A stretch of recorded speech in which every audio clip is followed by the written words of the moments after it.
OG, we're asking for consent for live stream. Yeah, we can hear you. Are you okay? Yeah. Okay. Oh, sorry. Let's walk.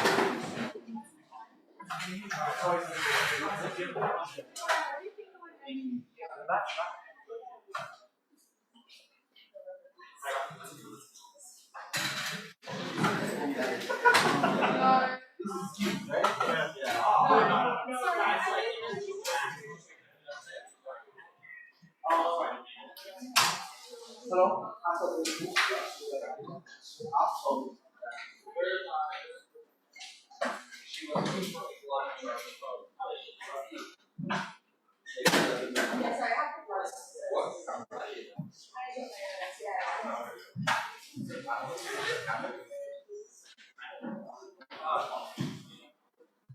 Okay, because this is a hybrid room, so can I do like a quick technical check before we start? OG, can you hear me loud and clear? Yep, I can hear you. Okay, can someone, both of speaker from OG, do like read the motion or something so we can check for your mic? Yeah. Okay, so I will start. Defensive measures against hostile takeovers include poison pills, a staggered board, and the scorched earth policies. Poison pills, okay? Okay, the next speaker. Yeah, so the motion. The defensive measures against hostile takeovers include poison pills, a staggered board, and scorched earth policies. Poison pills, okay. Okay, thank you. Can a team from OONCO try doing POI? Can you see OONCO doing POI if they raise their hand? I can see OO and CO, yes, yeah. All right. Oh, can CO try to speak something to this microphone for POI, for any random POI? POI. Okay, I can hear you. Go ahead. All right. I think then I will leave the room to the chair. Thank you so much.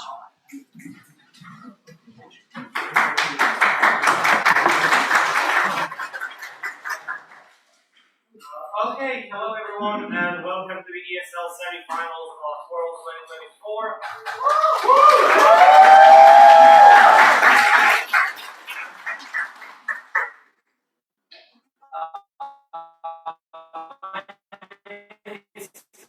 I will be your chair for this debate. Sorry, I can't hear you. I will now invite the panel to introduce themselves as well as their preferred pronouns.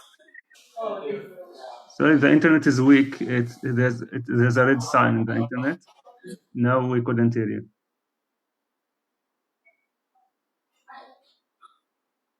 Yeah, so if everyone turned off the Wi-Fi on their phones, that would actually be quite useful so do not overload the room. That being said, let's proceed with introductions. I will invite the panel to introduce themselves from left to right. Hi, Maria. Panel. All the best. Hi everyone, I'm Macharia, pronouncing all the best to all teams. Congratulations on your semi-final. My name's Leah. I first here. Good luck. Hi, I'm Kevin. Their preferred pronouns. Good luck. I'm Daniel, you're there.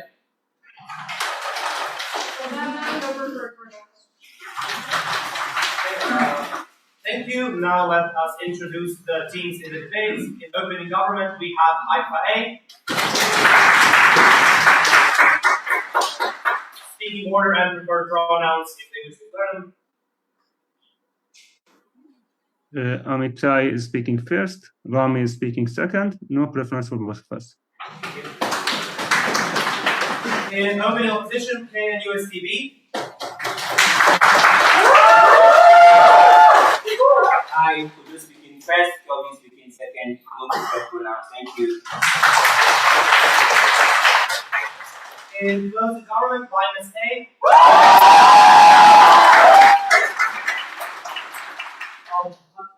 First, they don't pronounce. Muda speaking second, Ian. And lastly, closing opposition, UPLB A.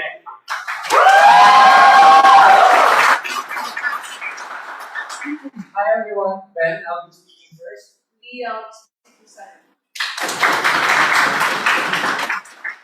being said, final two notes of housekeeping. Please find your own speeches and other people's speeches such as you know when protected time begins and ends. Secondly, please both give and take POIs as engagement is an important part of debating and will be evaluated in the final presentation. Unless there are any relevant questions, we will now invite the Prime Minister to begin the debate.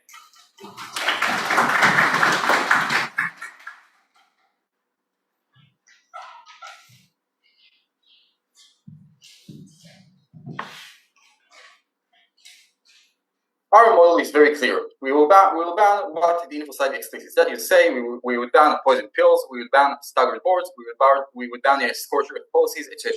Let's explain what is the likely scenario of how people are actually use this. How people actually oftentimes use these protective measures. We would suggest that the likely case in this debate is that of the protective measures is that the controlling owners of the company, which is the shareholders that holds the majority of the company, which have the most voting powers in the company, are not willing to sell the company in order to get rich from it in the future.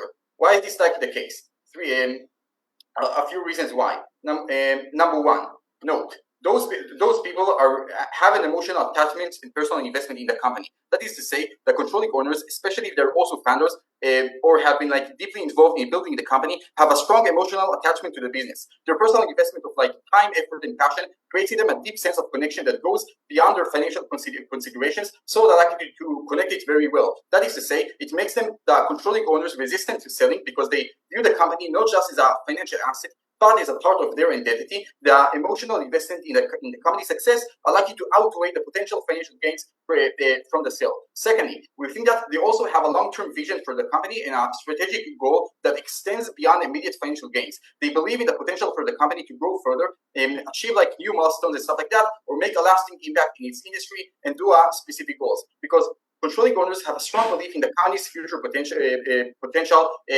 The way they see it, they're likely to resist selling in order to see their vision come to fruition. That is to say, the strategic goals they have said are likely to prioritize what they think the company should go to, rather than what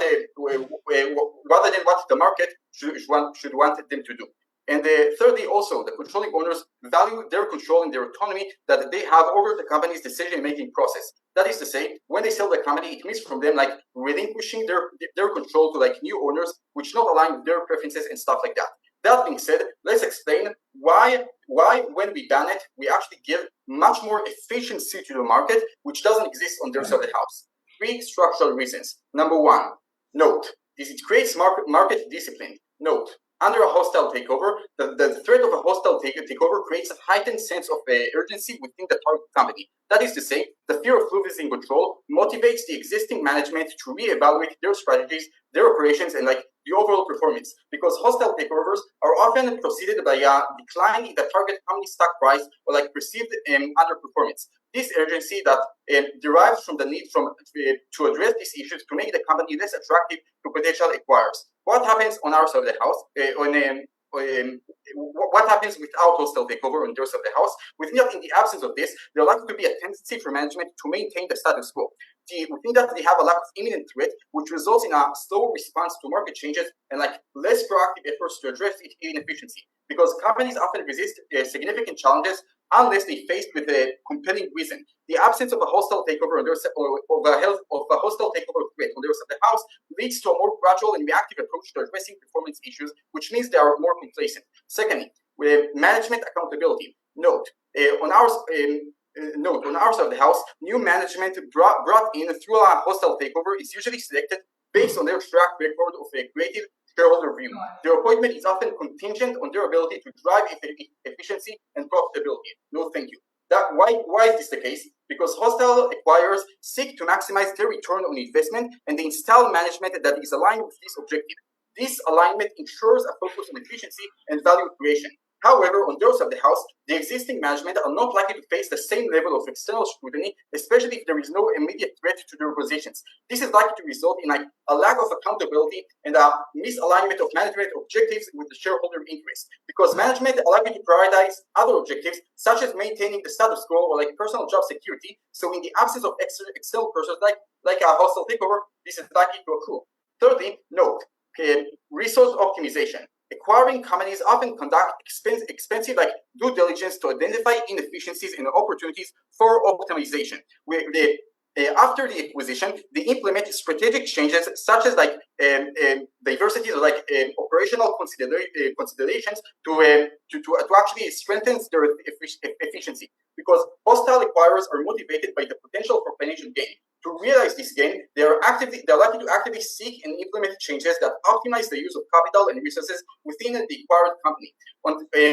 On their side of the house, when they don't have the hostile takeover, companies are likely to be less inclined to critically assess their own operations. This is likely to lead to a continuation of suboptimal practices with less urgency to divest underperforming assets or restructure operations, because companies are likely to resist making significant changes to their structure of their operations unless they face with external pressures that necessitate our assessment. Yeah, before I move on, I'll be closing. So what kinds of companies are likely to be victims of hostile takeovers? Companies that are not doing well right now, companies that right now the acquirer know that they can make a lot of gain from this company, but the existing management is not good. They are too attached to the company. They have an emotional attachment, so they are likely to manage it in the cost of inefficiency in the market because they're so attached to it. What is the impact of this argument? Number one, you have more cost savings. That is to say, when you have more efficiency in the company, it means that you have a lower production cost, which actually translates into lower prices for consumers. When products or services become more cost-effective to produce, companies are likely to pass on these savings to consumers, which results in reduced prices for goods and services, which positively impacts the disposable income of all of the individuals, which makes products more accessible and contributes to a higher standard of living. Secondly, when you have a more higher efficiency in the company, you create a room for reinvestment and growth. This leads to the creation of new job opportunities because the company expands its operations. New job opportunities directly impact individuals because it provides them employment options and promote job security. As companies grow and diversify, they contribute to the overall economic health of the region, which is likely to attract additional businesses and creates a more robust job market. Thirdly, we have more shareholder value, because efficiency improvements resulting from a hostile takeover positively impacts shareholder values, because a more efficiently run company is likely to generate higher profits and after that, higher returns for its shareholders. For all of those reasons, please, OG.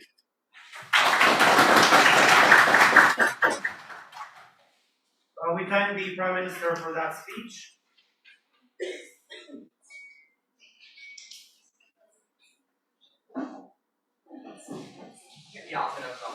Before we invite the Leader of the Opposition, some members of the panel are having trouble hearing the speakers due to papers being passed around and teams talking to each other, so teams could be as quiet as possible during the hybrid speeches. That would be amazing.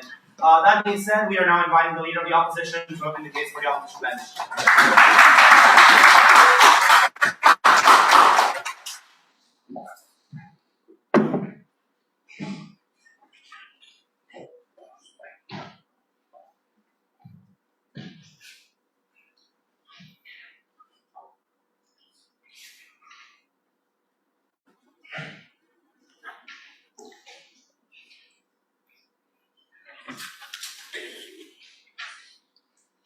Even if we agree with opening government that the companies that are most likely going to be taken over hostile are struggling companies, they need to prove why all other alternatives that the government, which is the actor in this house, would ban motion, cannot work to remedy this company, and so you should take away a defensive mechanism of shareholders of this particular companies to self-protect. What are those particular alternatives?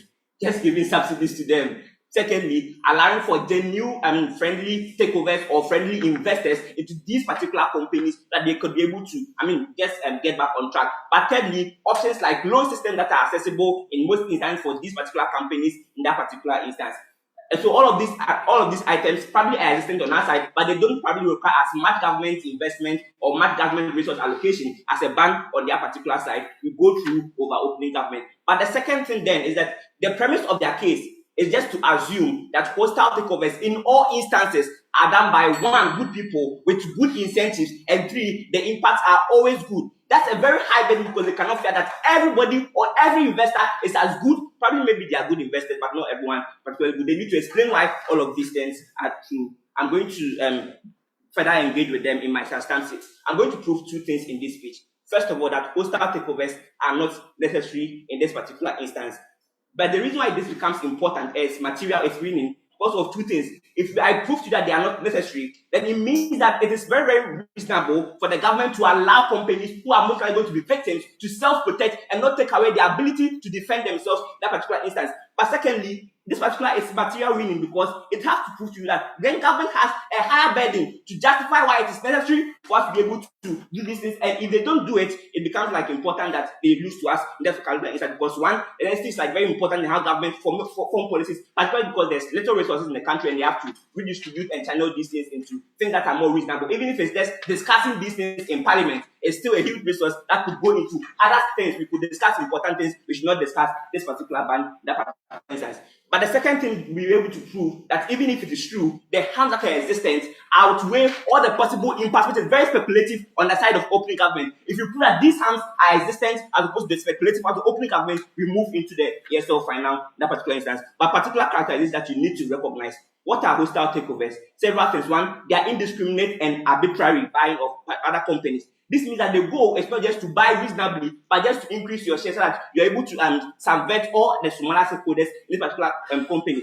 But the second thing that is most likely sudden, and so it just happens like that particular in most instances. I think the third thing, which is very important in weighing us over opening government, is that it happens without the consent of majority of the shareholders in that particular instance. And so even if you agree with open government that the people that are going to do this particular buying are people that have been in the company and understand the company, insofar as it is a hostile takeover, it means that other people within the company disagree. And these other people also have stakes in the company. And so it's up for them to weigh which stakes should be higher. On their side, they say, because you are rich, your stakes are higher. On our side, we say, everybody matters insofar as they've contributed similarly. But we also have majority, which means that the amount of contribution on our side by scale is higher, and we need to defend this people as opposed to that particular person, right, in this instance. The next thing then is who implements these defensive mechanisms. These people are the board who have invested in the company. They have the vision that they see in this particular instance. These people have, most instances, their assets and have contributed years in this particular instance to the company. This is years of their life they could have invested into other things doing. On their side, they allow hostile takeovers to be able to, first of all, take away all of this hard work and this essence that these particular people have invested in this company. It is terrible in this particular instance. The first argument, then, before that, I'll take it back from closing. It seems like opposition wants to point hostile takeovers as entirely harmful. If that's the case, why don't you just ban hostile takeovers rather than defensive measures?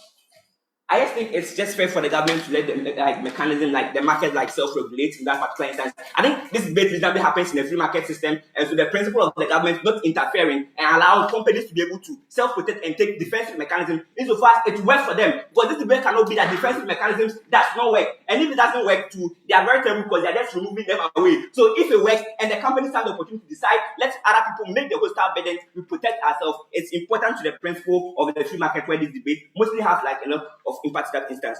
First of all, on necessity, it's important for you to note that companies that are struggling are less likely to get investment either way or people going to take over them. Because first of all, one, your projections are very, very not determined because you are struggling, and so it means that you probably have bad ratings in all of those particular instances. Secondly, you need a lot of investment to be able to salvage this particular company. It's unclear why people are going to invest so much when they don't, after the initial investment, they have to also pour so many into the company. But thirdly, because of these two reasons, their future is most likely bleak. This means that in this particular debate, it is reasonably performing companies that are most likely going to be having the takeovers being done to them, particularly because one, they have good projections, they are performing reasonably well, and they have prospects in the future so that most people are going to use them, and that's why they become important for any other person to be able to do this particular instance. To the extent where these companies are doing well reasonably, it means that it's really unnecessary for you to allow a world where the government allows mass takeover of this particular company. Why? Because then you let people with perverse incentives Notice that hostile takeover does not mean somebody from within. It could also mean somebody from outside. So when Google and when like Microsoft took over Yahoo, like they were not within the company, they were outside the particular company. That you allow other investments, most likely they are competitors, like it happened in the case of Microsoft and Yahoo, like it happened in the case of Google and many other AI startups that are throughout that particular instance to take over these particular companies in this particular instance. Because these things of these companies are doing well, it is not necessary for you to let these particular takeovers happen. But because even if they are struggling, they can still have access to reasonable loans and all the other alternatives that I explained in my first speech. But why is this particular thing harmful? First of all, one, all this mechanism, they are going to restructure, bring in new board. All of those particular things are happening. You are laying off workers, people whose lives are dependent on this, but not just them. If it's a father that you are laying off, their children and their family and other dependents in the village are all dependent on this particular person whose revenue you are taking away from him. So maybe you are bringing some better, but the active harm of harming all the people in the black line is very, very important that you outweigh whatever salary you are doing is doing well in that particular instance. But the last thing then is that you keep on encouraging people with the most capacity within your state to keep on amassing companies that have better projections like startup companies and then growing. This significantly increase their ability to rake in more revenue and to surpass the power that the government has in the state to be able to engage things like lobbying in that particular instance. On their side, you empower lobbyists, you lay off people. So even if it is true that takeovers work, the biggest harm is that you are laying people off and you are making people's life terrible in that particular instance. We break into the finals.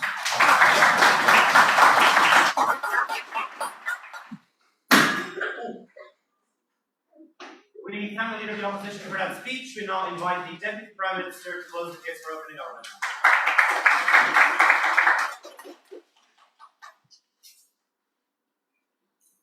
1 second.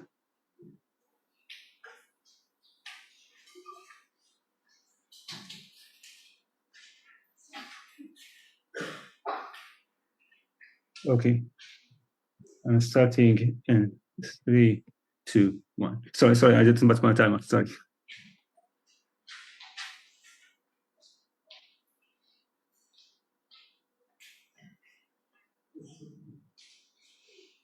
Okay, I'm starting in 3, 2, 1. So what cases we are talking about in this debate? We are talking about companies that have potential, but their shareholders want to keep their safe space in order to maximize their gains in the future. That is, we are talking about shareholders who have some stable consumers, but the best consumers can grow much larger. They have growth in, for example, 1% a year, but if we go to it's acquired by a big company, it becomes 10% a year. But because of the egoistic incentives to the shareholders, they want to keep all of the cake to themselves. They want to keep the growth to themselves, to see their shares growing and growing, instead of giving the company to larger people and making the advancement faster. Note that faster advancement is much more important. We are talking about new technologies that are delayed in going out to the market. We are talking about medicines that are important to sick people, that such that each 10 years of delay to releasing this medicine to the market means dead people. We are talking so about what is the loss to shareholders. The loss shareholders, instead of receiving $2 million, they receive $1 million. We don't care about this too much. Their loss is not so important. Also, if we have some sharing companies, it's not so bad. Companies are not important by themselves. They are not humans. They don't share. They don't give. They don't have rights by themselves. We want the public to gain as much advancement as possible. I'm starting with regards to OO. First, they say that they are wise. Amitai also answers this by two things. First, the small company prepares in advance and starts growing much faster because of the pressure. Therefore, they will be more prepared for the first, but two, in order to buy a startup, you have to do a really hard evaluation. If you are a big company and you want to invest $1 or $2 or $10 million in a startup, you want to convince the entire shareholders that you have a strategy, that you have a plan, you are calculating really much. But three, because they say that there are many potential buyers, it means that there's a competition between buyers, and this means that the small company can choose which buyer to go to, and they have more negotiation power. So if the the status of the small companies is not so bad. But now, then they tell us about alternatives. So in my point, I want to explain to you why the ability for small companies to grow in the hands of the big companies is much larger, and how we give much more benefit to the society. So in this all hands, I will show why this is better than the alternatives that they suggested.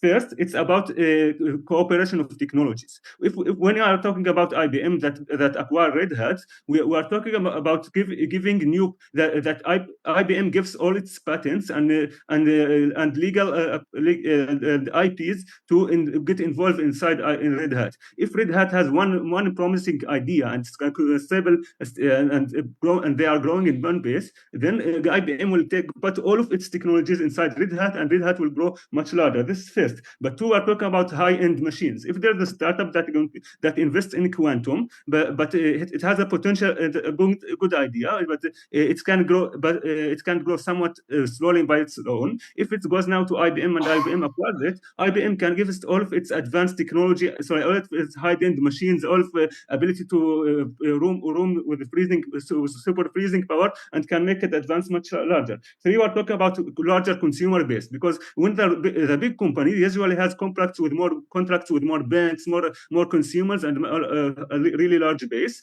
So if they acquire the small company can get exposed to all of these consumers and get more money, get more investment, and therefore their growth will be much larger. Finally, we have more workers. That is, the large companies have much more workers and much more advanced people and much more experts that they can put into advancing the small company. Note that they can decide to keep the workers of the small company if they want. They can decide to keep the strategy, and they can decide to change it. Before I continue, I'll take second half.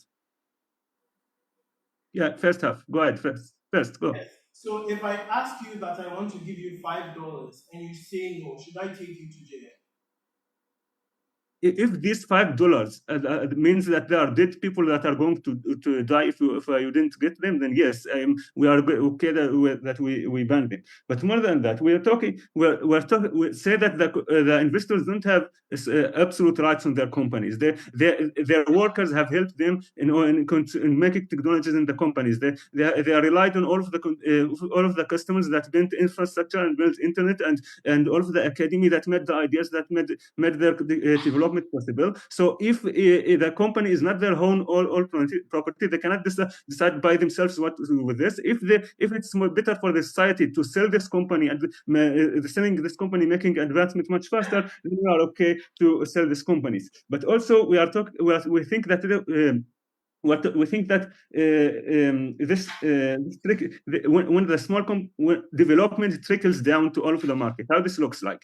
First, if you have more efficient technology, that is, again, the large company buys the small company and makes the new technology more efficient, the new promising idea more efficient, then the large company can sell more efficient technology to smaller businesses. How this looks like. If now if the large company has a more efficient cloud or more efficient quantum computing, this means that I am, as a small business, can have more cloud positions, more efficient options to deploy my work on, and more options to utilize. And this means that instead of it becomes instead that it takes 100 days for the small business to send a small mission to the cloud and take an answer, it now takes it 1 day. This means that the cost that a small business pays when using the technology of the big company becomes less. And this means that when we develop more efficient technologies, this also helps the small businesses that probably want to defend. This also helps the workers, because once you have more money, more gain, you can get more higher wages to the workers. But so because all of these reasons, we think that the faster development trickles down to all of the society. But finally, we think that it will be much easier for the small companies to get investors in their side, because in their side, we are not only talking about shareholders who want to keep all the cake to themselves. Also, a new kind of shareholders will be able to enter the small companies in their side, because they know that the probability of selling the company in the short term will be higher. So the risk for the new investors will be smaller. This means in our side, when you promise that the company can be sold, the small companies can get investors and more investors much easier. instead of concentrating all of the cake for few shareholders that are egoistic. Because of these reasons, please, OG.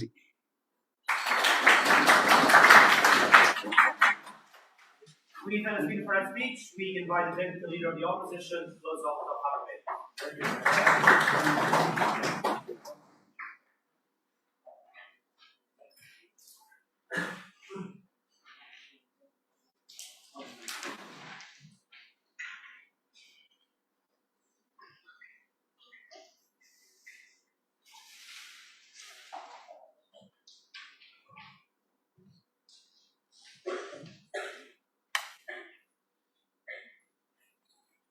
I hope I'm audible.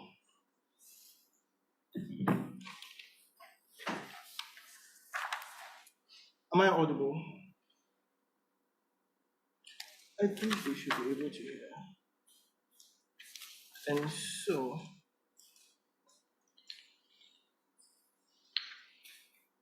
I'll take 2 POIs. 3, 2, 1. If you follow OG's mechanism, they've not justified to you why these things should be banned. They've justified to you why small companies should not exist. Why? Because every small company does not have so much money. Because every small company has potential to grow. It means on their side, they essentially show you why these companies always have legitimacy to be taken over. You need to realize that at that point, they cannot place over anything in today's debate. They are out by their premise. 2, the case is principally flawed insofar as 1, corporations are entities that states have given legal personhood to. And so the corporation is as good as a human.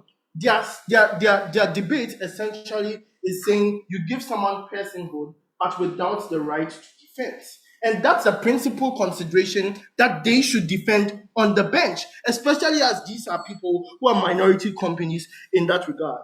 2, takeovers will also happen on our side, like you get it, through things like white knight policies. It means that we have their impact, efficiency, more jobs, better prices. What they need to prove is why you should always do it by force. And if they haven't proved it to you, they cannot have any exclusive impact. I'm going to show you why it doesn't work on either way. There are 4 claims which their closing will copy. 1, they say directors have bad incentives. These incentives also count for majority of their shareholders and workers who also believe in the dream, who also like the director, who also like the company. If you say you need to kick out anyone with those incentives, it means the likelihood of kicking out other workers and shareholders is also very high, unless they can prove why these things don't work. Because workers also get money from that venture, shareholders also get money. They need to prove why only the director and top management must be sacked. 2, they say they are efficient. No analysis. If it's done well, if it's done through a white side policy, they will not be lackadaisical. They need to prove why efficiency is only existing under state these hostile takeovers. 3, they say job will occur and there will be cheap prices. No, that can happen through many ways. Government subsidies, investment from other companies. They don't show why a big company cannot invest in a small company unless they buy it up and acquire it completely. It means that CG cannot also claim that impact to the extent where they haven't proven why ownership and ownership alone, especially as these people have money. Why would they want to take other forms of investment? 1, because of all the reasons they tell you. It means they're more willing to take your money to grow, because at that point, company has growth and they won't be pushed in a position where they would have to agree for a takeover. It means that taking subsidies and support from government is something that they're most likely going to be receptive to. The next claim that they say is a bit funny. They say that they need the money. I've already shown 1, it's not by force. You don't have to say, you don't have enough money, so take my money. If you want to give them money, you can give them money through things like brand partnerships. They don't prove exclusively why only a takeover is the way you can give someone money. Like FPT is co-hosting Worlds. They didn't have to buy the WUDC franchise to be able to invest in Worlds. That's really damning on the side. I'll take CG first. Yeah, it sounds like hostile takeover could still happen on your side because it's still very, very strong. Is our hostile takeover going to be completely prevented on your side, or is it relatively inevitable? It's like saying that someone would attack you anyway, so don't defend yourself at all. That's the kind of logic that you are defending, and it's very absurd because if they have a chance to protect themselves, what you should prove is why, even if they have the chance, they shouldn't do it. To the extent where you don't do it, you're not placing over even your own thing. I'll take OG now. OG. We are not talking only about investment. We are talking about sharing IPs and business bases and high-end machines. This can only happen if we have a complete integration of the two companies. No, Sony and Honda have made a car called the Sony Afila. Honda didn't need to buy Sony or vice versa. You need to prove why that is the only way it will happen. And this is a specific debate about economics panel. If they haven't proven to you why that's the only way, they are not winning this debate. What am I going to do? I'm going to analyze to you in this speech why other incentives exist and why those incentives are far more domineering on theirs. Why? Because a simple threat of a takeover are things that will even force them to work hard on either side of the house. And so it engages CG. The fact that they know that sometimes these defensive measures fail, or they may not get an investor who is friendly, gives them reason to work hard. Two, these people don't want the company to fucking die. It means at every point they have plans for efficiency and they have every good incentive to make sure it works.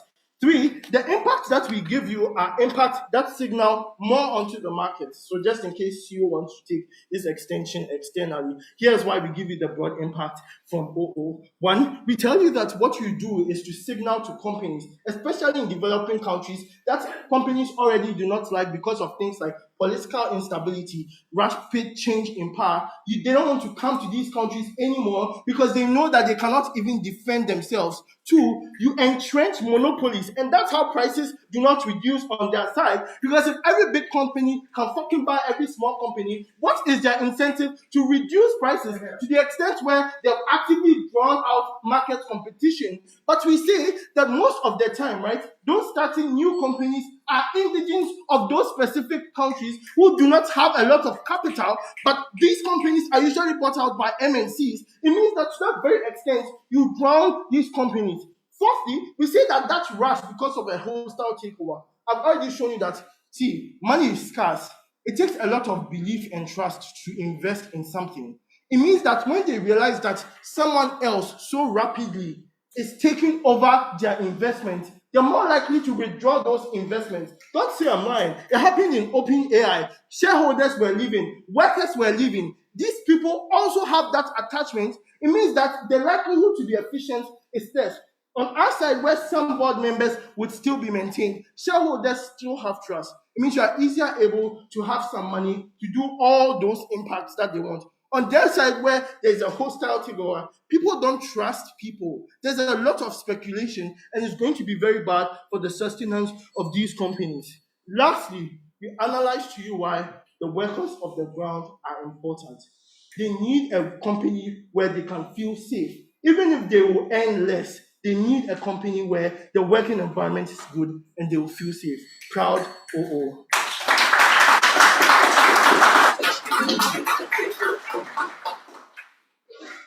We thank the speaker for that speech. We now invite the member of government to open the closing half of the debate.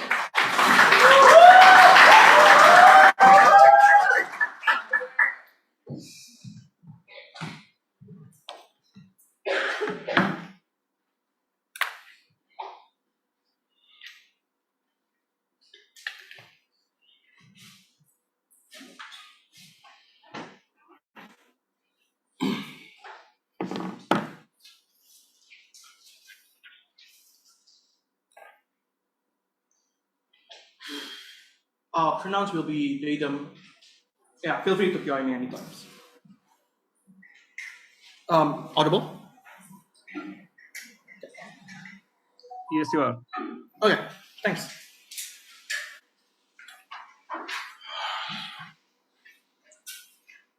The problem with opening debate is that neither being charitable on discussing when do takeover do really happens and how then the valuation from corporations is eventually something that being harmed and when then the harm is actually manifested with both employee and society in the process. Hence, what closing government will focus on two things. One, when to take over happen, and why that is something that will not be prevented in opposition bench. Hence, what likely to happen is harm to an employee and harm to a society is something that will happen regardless. But then, what we will push further is what is then the outcome of the ban and how then we can shift the discussion, shift the policy toward a reactionary type of policy that protect individuals on the ground rather than in their set of the house that will happen is blaming the corporation, blaming the current board of director toward all kind of the harm that will exist in their top corporation.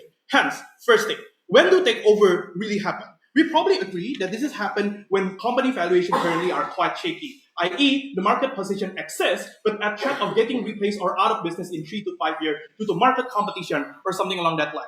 This is why stocks are on sale, because fear from shareholder on dropping valuation. What is then the incentive of takeover? It's on four things. One, profit margin to acquire same consumer basis with product from the new shareholder. Secondly, it is much cheaper rather than establishing a new model, i.e. tech company and startup that try to acquire the smaller type of startup that will be out of business if they are not taking over in this particular case, taking their metadata, for example, or something like that. Thirdly, market cost consolidation and competition. Fourthly, a simple asymmetry of money and economic analysis. The conclusion of this part that it is untrue on opening option that they can bounce back and the board of director or anyone can sustain by themselves due to three things. One, board of director also have their own market projection that most likely also are manipulated by their own perspective in this particular case, i.e. ego and personal overestimation by board of director, personal vendetta and their own biases, for example, that prevent them to eventually okay with the excess of hostile takeover, for example, so on and so forth. The conclusion of this part is very simple. Opposition banks have a very big burden to prove when such company will always end successfully rather than ending dropping out or out of businesses in this particular process. But we will also even argue that it's unlikely to be a good value company. Probably this is not even true because more and more shareholders wanting to buy if the cases is a good company with good valuation, most likely they have option to eventually sell to multiple type of corporation, and probably friendly takeover is something that will happen in their side of the house. So the conclusion of this part is very simple: that in hostile takeover is probably the only way for this type of corporation to survive. Hence, probably the defensive measure mechanism does not really happen in the most corrective way or the most rational way from this kind of board of director. But even if it is a good company, we'll argue that valuation of shares that are manipulated by poison pills or scorched earth, for example, basically allowing for more shares to be sold in a much lower prices. Incentive will be on selling because of certain profit of selling the stock now rather than hoarding them for future share prices, for example, especially when the project is eventually going down in this particular case. So defensive measure, what happened in their side is not preventing the harm to happen, but just delaying the harm to happen in the future and not eradicating at all. What is the harm then of this type of manipulation? It's on two folds. Firstly, the smaller harm is on manipulation of stock prices, harms the average individual that already buy those kind of shares, harms the employee who are some of their salary is actually being paid by company share, by the manipulation of contract by saying that, oh, this is for your future pension fund, for example, or something along that line, that we will pay you by the company share because you are loyal to the company, and this is the way we eventually giving back to you, or something along that line. The conclusion of this part is that poison pills and also the third one, scorched earth policy or something like that, is actually manipulating and actually harming this type of employee, harming this type of individual that invests a lot of their fund for their pension fund, for example, or a certain thing, hence manipulating the value of money that they have for an uncertain increase of shares in the future that I think opposition banks never prove in this particular case. The second thing I'll explain, before that, yes? If the increase of shares and benefits is uncertain, it means the hostile takeover will also not be certain to prove your impact. You need to prove why friendly takeovers never achieve your impact, and you've not done that yet. It's actually the reverse. Opposition need to prove why friendly takeover is possible when the only alternative is hostile takeover. I don't understand why then we have to prove that friendly takeover can happen. Because what we say here is that hostile takeover is the only way for this kind of corporation to eventually have their stock being bought and have the power to eventually bounce back in the future. What is then the outcome of this kind of plan? The first one that I just want to prove is that what will likely to happen in their side of the house. When hostile takeover is not illegal act. This is why this is different about self-defense. What happened in their side is that when corporation fails to eventually protect union, for example, or fail to protect anything, the blame will eventually go to this kind of corporation. When the defensive measure fails and a lot of layover do happen, the unionization will push the board of director that probably are not consented with such takeover and push them to eventually create a policy that try to compensate them or something along that line. Or at worst, they will be hostile toward this type of individual individual, hoarding and create demonstration and protest instead of their own household, for example, instead of this kind of country, so on and so forth. And because this is not an illegal act, they cannot be compensated by the government because government has no obligation to do so. What we'll push here is that we shift the blame from saying that corporation is the one that is inherently evil, but shift the discussion toward how can we eventually solve the outcome from this kind of hostile takeover. And this is where the CG argument matters for 4 things. First, we shift political incentive and responsibility. That instead of preventing hostile takeover that regardless of what happen in either side of the house, we create public incentive to eventually say toward government that, hey, probably you need to change your compensation type of program when layover to happen. Hey, maybe you need to care more about unionization and pushing toward better compensation or creating public advocacy and discussion toward protecting more individual or even protecting board of director in this particular regard. What is then this analysis answer the incentive analysis from general society to see that probably hostile takeover is bad and the harm is inherently bad. Hence what we push is how then we get compensation from the actions of hostile takeover. Rather than what will happen in their side of the house is that they try to prevent hostile takeover at all costs, i.e. they try to make the market or any type of policy try to prevent that. The problem with it is that it is very uncertain and it really dependent toward the individual shareholder that own the stock, for example, whether they will sell it or not, especially where they create poison pill or squash earth policy where it create literally manipulated and you get a free stock, well then likely you will try to sell it because it's much more higher and you get a very quick profit in this particular regard. The conclusion of all of this is very simple. What we push here is right to eventually get the compensation, right to eventually be protected after the hostile takeover to happen. As long as opposition bench cannot answer that hostile takeover can never happen in their side of the house, all the harm still exists without any compensation. Hence what we win here is protection after hostile takeover to happen. Those reasons for BINUS.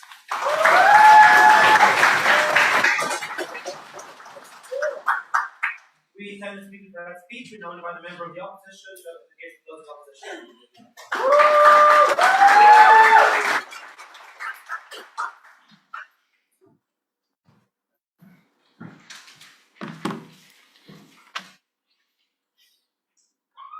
Am I audible? OG, am I audible? Yes, you are. Thank you. Great, perfect. Shout out to everyone watching the live stream back at home. I hope I make you guys proud.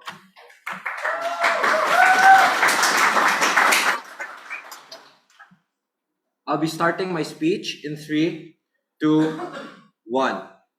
Opening government argues that takeovers are inherently good and have to happen, which is beatable by the OO argument of that there are instances of these things probably being bad, which means that we have to allow this to not happen.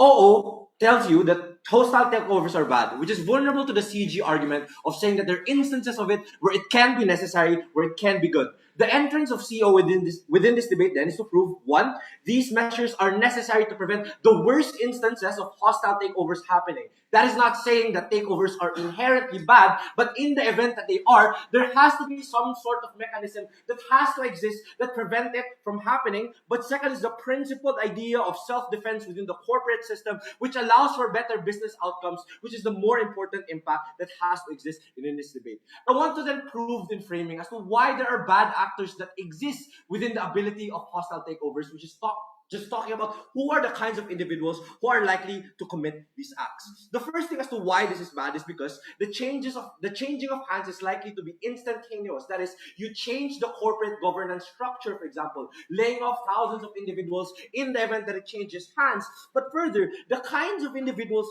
that does hostile takeovers are uniquely bad because these are individuals who, number 1, didn't go through the legitimate process of asking consent of doing things like mergers and acquisitions to buy stakes within your company. That is, they just try to push you out of your company by scale by the huge amounts of capital. So this looks like multinational corporations, for example, buying out local tech companies and startups precisely because they want them out of the market. These are the kinds of individuals that this motion applies to. This is the kinds of individuals that we have to deal with. All of this is saying is that there's evil in this world and we must do something about it. The second thing that I want to then talk about is that the defense mechanisms are likely to be last resort measures that these companies are doing. This is just washing away the harms that exist from closing government. And this is true because, 1, there are already existing regulations for things like M&As, for example. Other regulations that prevent other things from happening. That is to say, this motion only happens in the event that government regulation already doesn't work, where you're no longer covered, for example, by policies that protect you from the worst instances of corporate encroachment. But second thing is, this is also disruptive for things like corporate governance, precisely because the measures that exist within this debate are just as powerful as a takeover. That is, you change the corporate governance structure, you change how you elect your boards, for example, you change how you value your capital, you value your stocks. That means that they only do this in the event that it's necessary, in the event that it only allows them, for example, to defend against these individuals. I want to then respond to CG, and they say that why not just ban hostile takeovers completely? The first is, it is legally hard to determine what is a hostile takeover and what isn't. Therefore, it is very difficult for us to litigate those instances from it happening. But second, I want to bite the bullet then from closing government. Hostile takeovers are not inherently wrong for the market, but it is also true that it is damaging, and there has to be instances where companies are able to defend themselves from hostile takeovers happening. Because their comparative is, they still have to ban the defense, for example, of these corporate takeovers. Therefore, the burden was, why should we not allow these companies to defend themselves in the event that pernicious actors are wanting to encroach, for example, within their corporate structure? Extension, right?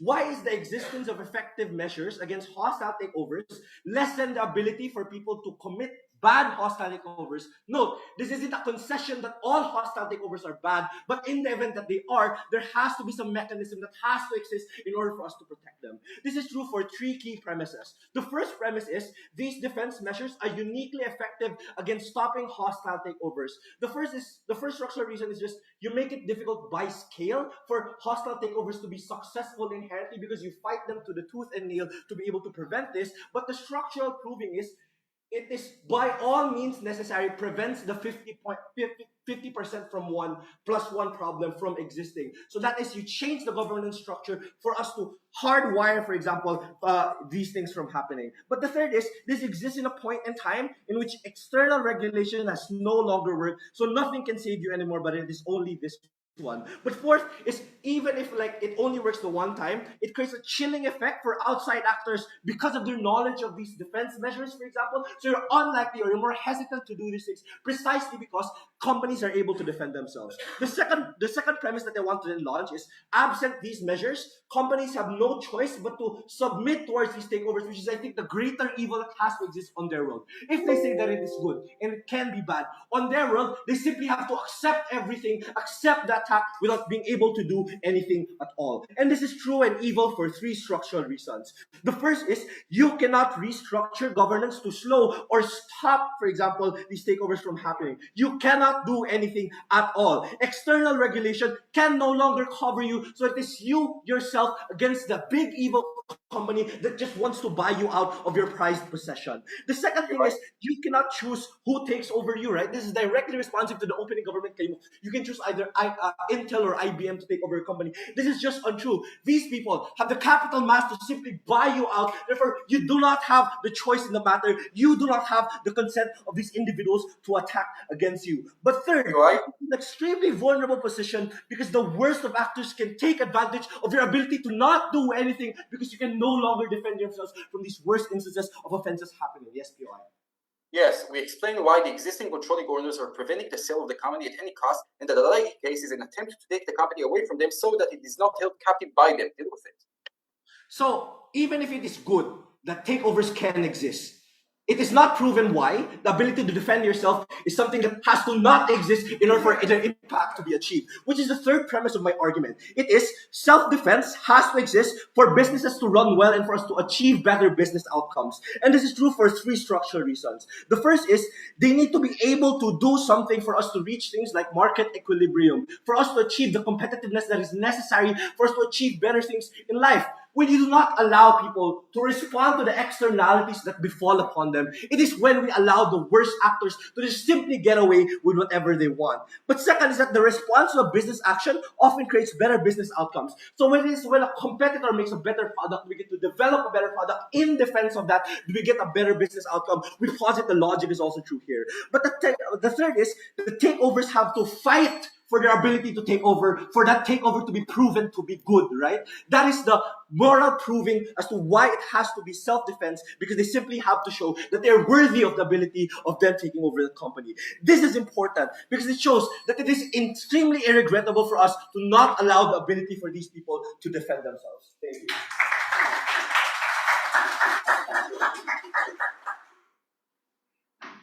We have a speaker for a speech. We now invite the government whip to close off the government bench.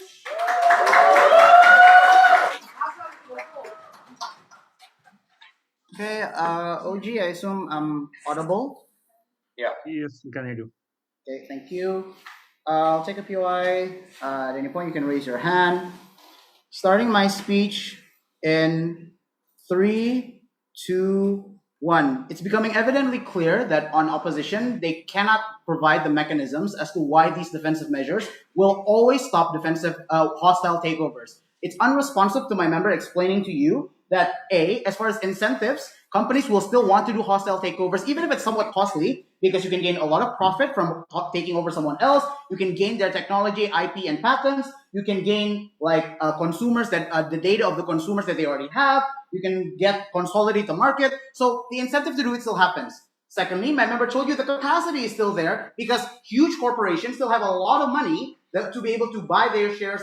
Even if you do the poison pill, even if you like raise the cost of the shares, they're still going to be able to buy them anyway. Because it is inevitable, that means all of their defensive measures are ineffective. It's unresponsive then to my member already saying that you're harming people in the process. Either the pre-existing investors who already have assets in the small company because now their assets and their stocks go down. Obviously, if you increase the amount of shares that exist in a company, it gets cheaper, right? So you devalue the assets of the owners. Also, the employees, especially in situations where employees are paid out in their wages in full form of assets. That is the harm in the process that exists. That being said, let's engage in way with the three other teams. First, CO. First, they talk about they want to prevent this in the worst form. I would say this is very downstream from all the harm and the mechanism of how this is effective, or the why they want to prevent this in the first place already is from OO. So this is not as important. Second of all, they talk about the context of who is doing this, but it's purely context. They never added additional mechanisms as to why the defensive measures are that effective. But then let's engage what they did. Why they did say that is new. First, they did call out my POI, talking about why don't we ban takeovers. That was just to point out that the takeovers are inevitable because we cannot ban them, because they can't ban them. They can only have mitigation. They have to deal with the scenario after the hostile takeover happens. What do? That is answered by CG because one, they don't respond to my member talking about how we shift the discussion to what happens post takeover. We make it so compensation after a hostile takeover happens can happen. Other than your shares being bought, you can discuss with your union and make it so there's a policy to protect people after a hostile takeover happens, or more discussions as to what to do afterwards. And second of all, in the process, it is already harmful. So that's why CO's extension does not stand. Why are we more important than OG? One, OG missed out on the idea that this is only a defensive mechanism to point out that there's only a mitigation. That means that hostile takeovers can still happen, and we're the only ones that engage with that. But second of all, they also don't deal with the scenario of when hostile takeovers do happen in OG's world, what happens after? They only try to give like alternatives, but this is problematic because at that point they want to have like the companies improve to stop the takeovers, which I think Op pointed out is symmetric and would happen anyway if it's a friendly takeover. On top of that, on closing up on OG, they talk about how the harm in the process as attachment to the shares, wanting the potential decision making. None of these were explained as practical or something that is tangible. On closing government, the devaluation of assets, literally how much money you have in your stocks, is tangible. That's why our harm matters more. Second of all, their alternative and the outcome they want is for the market to be more efficient, more accountability, like improvement and all that. They give themselves an incredibly huge burden of somehow a small company that is already on the brink of a hostile takeover, somehow creating an innovation that will make them like so strong and their assets so expensive that the big companies cannot do it. We don't want to take that burden. We say hostile takeovers happen anyway. How do you then compensate people when it does happen? The way for us over OG is one, the harm of their impact is much smaller. It's only something that is vague. We talk about stocks, harming investor asset, employee asset. Second of all, we focus on the actor of the small company. OG wants to give them more burden to improve, while on CG, we want to compensate them better, engaging to the harm of the hostile takeover that will happen, that is inevitable. And lastly, we gave them the actual analysis and mechanism, how we shift the public incentive, because now they know the defensive measures don't happen. This is relatively exclusive because on opposition, if they already try all of the defensive measures and they fail, society will say, well, that's just the name of the game. As OO says, it's the free market and they lost. On our side, we say, unfortunately, you cannot defend yourself. This will happen. So we have finally the political incentive to create those compensations afterward. Before I engage then with OO, go ahead.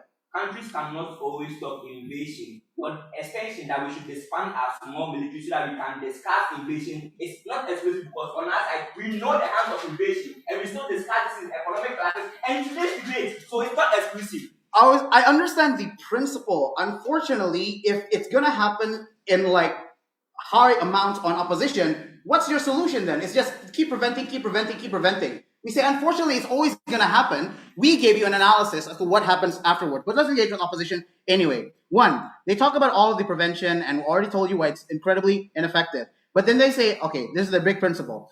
You have to give them a chance to protect yourself. This is a principle. We already told you that takeovers are not equivalent to whatever principle they want to bring, because their analysis is that a takeover is as if someone steals all of your assets and leaves you with nothing. A hostile takeover is they buy your assets for a fair market price, or at least relatively fair market price. So the urgency to a point where it's self-defense doesn't apply. But second of all, what we mechanize on CG is not just to say, well, let it happen. We say we're gonna shift the discussion, because once this is banned, that is then giving the political capacity for unions, workers, employees to say, well, since we cannot defend ourselves from hostile takeovers, what will happen to us afterwards? Because it is inevitable that it's going to happen. We shift the discussion to find a solution, make it so the bar for compensation after hostile takeover is higher, give them a pathway to find employment after the hostile takeover. The reason why this is more important is, one, their principle is waning. They only have self-defense to an extent, but it will happen regardless, and there's no way to stop it. Second, the harm isn't as pernicious as all of their illustration. This is not an invasion. This is someone going over to your land, giving you fair market price for it, and then on our side, we improve that market price afterwards. The weighing for them is that opening and to an extent closing is a deadlock on whether or not a takeover can be good or not. Is it something that can increase your assets, like OG says, or is it something that is incredibly harmful towards the employees, as opposition says? What we see with what we prove to you on CG is that because it is inevitable, what's necessary is how do you then enter that situation? How do you give a solution after it happens? Only we do that, because with this ban, what happens is the shifting of the discussion of what do you do if something bad is going to happen, if someone is going to get harmed. How do we compensate them better? Because it's going to be inevitably happening on their side of the house. And for all those reasons, very proud to propose. We have for a speech, and ultimately we invite the opposition to close the debate.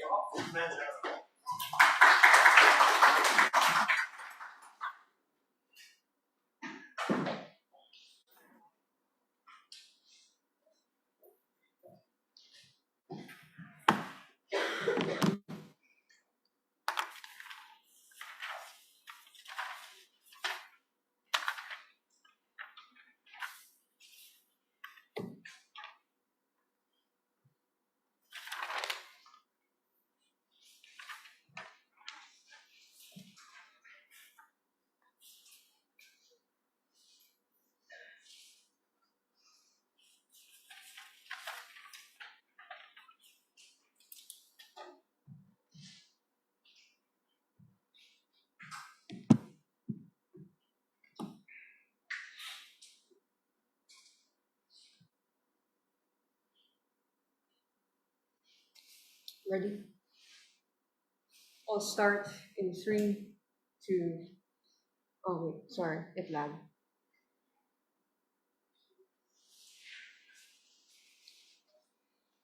I'll start in 3, 2, 1, go.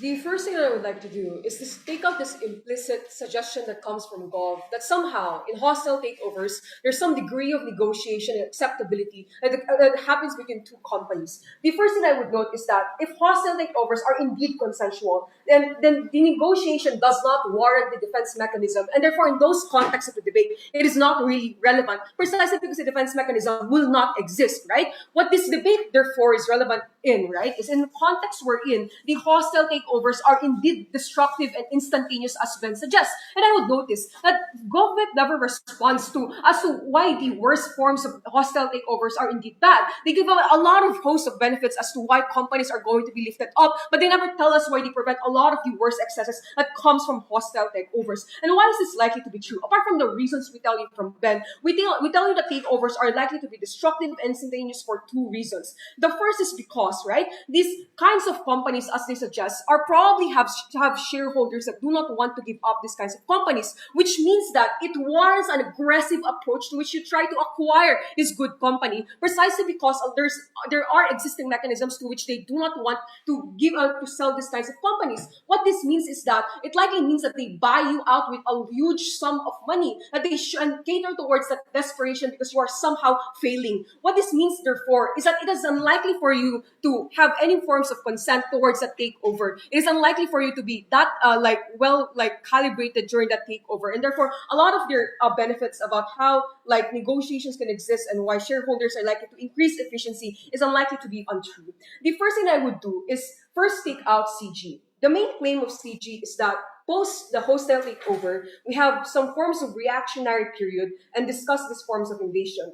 The first vibe check I would have here is that the creation of the defense mechanism is the inherent reaction of society towards hostile takeovers in the first place, right? But the second is that, will the impacts of that reactionary change in CG actually enough to compensate the company? Because what they suggest is that employees will still have jobs, they will still get paid out, companies won't default towards a lot of their investments. And it assumes that these kinds of takeovers are indeed good. We say that they're not. A lot of takeovers are indeed expensive. So perhaps even if you were a big company, you would probably spend like 10 billion acquiring this kind of company, which means that you cut costs, you still remove a lot of paychecks employees, they still lay off a lot of employees, etc., etc. And I would note that this engages directly towards the post-benefit clarity that exists in CG's extension. The second thing that they would suggest as well is that hostile takeovers are the only way for you to uplift your company in times of bankruptcy and when times that you are failing. The first vibe check here is that they never prove that this is the only and best way for us to actually uplift ourselves. In fact, a lot of businesses do have some forms of alternatives, such as taking out loans in banks, or such as having more financial advisors, etc., etc., so that they can have and manage more of their operations better in a way that they subjectively want, right? So for example, if you're the owner, you know what kinds of operations you want in your company, which makes it the decision making better. Unlike on their side, where you subject a whole new perspective of business models within that company, which means that it's unlikely to be uncompatible and this still destroys that kind of company. The second thing that I would do is engage with OG. The first thing that OG suggests is that shareholders do not want to change with the presence of the defense.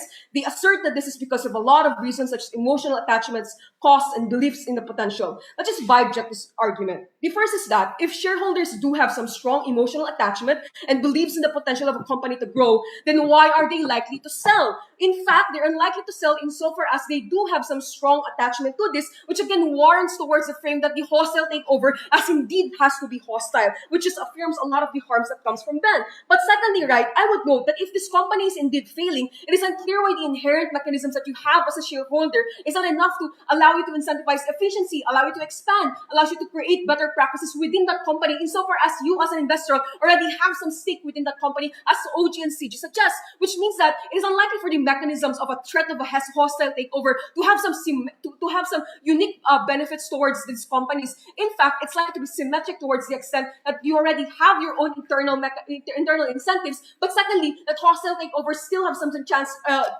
being successful in our side, as CG correctly points out. The second thing I would note, and this is why OG falls, is that they say that you can pick and choose big companies that takes over. The first is, again, the criticism here is that OG never proves the degree of power that you have to negotiate against a big company. In fact, all of their analysis as to why this big company are big means that the gap of power that exists is likely to be so big that shareholders are likely to be favored. And secondly, right, I would note that this contradicts a lot of your first argument. If you can negotiate, then there's no threat, which means that it's unlikely for you to make your business efficient. If there's a threat, then there's no negotiation. It's unlikely for these two arguments to exist in a single speech. Let's talk about Ben's extension and why is it debate winning.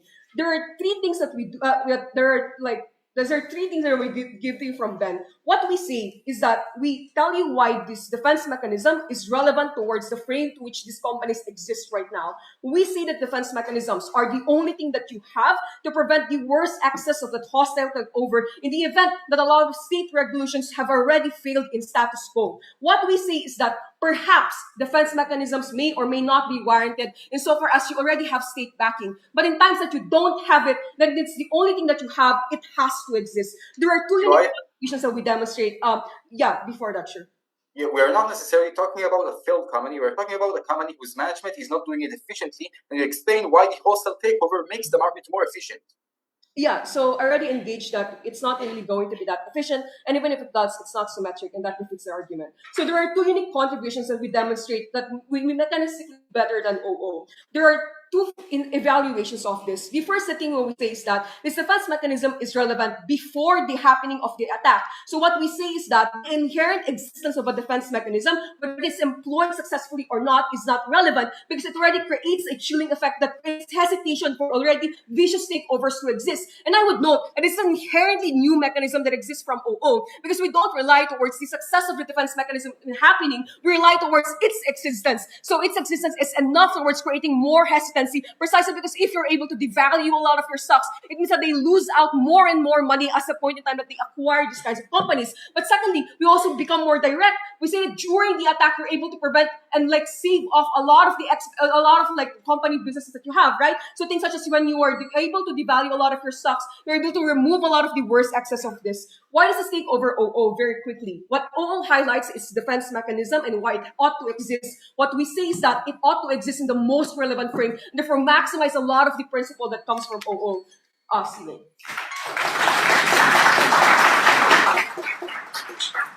We thank the speaker for a speech and the all speakers for a final take. Of course, they can't invite all speakers and spectators here.